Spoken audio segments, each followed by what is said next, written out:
Hola, aquí teniu una competició d'un mapa físic. El funcionament és molt fàcil, estigues atent durant el vídeo i prepara't per guanyar el Blooket o el Kahoot. Si estàs sol, et recomanem jugar amb Blooket, i si estàs en grup, podeu fer servir tant Blooket com Kahoot. Teniu els enllaços per jugar a la descripció. Que guanyi el millor!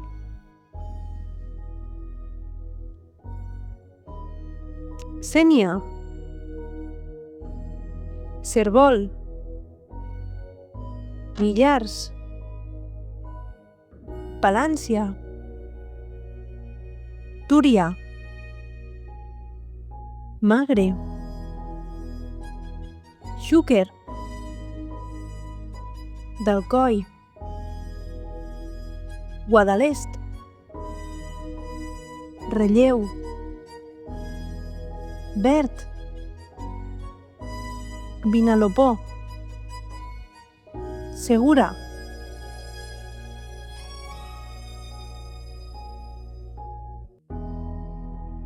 A la descripció us deixem uns Kahoots, un document amb exercicis i també uns videojocs de Blooket. Jugueu-hi i us servirà per estudiar el contingut del vídeo. Moltes gràcies! Si us ha agradat aquest vídeo de via ràpida, penseu en fer-nos un m'agrada, subscriure-vos o deixar-nos un comentari amb els temes que us agradaria que féssim. I si creieu que som útils, feu-vos patrons o feu un donatiu mitjançant un Bizum al 08324. Fins aviat!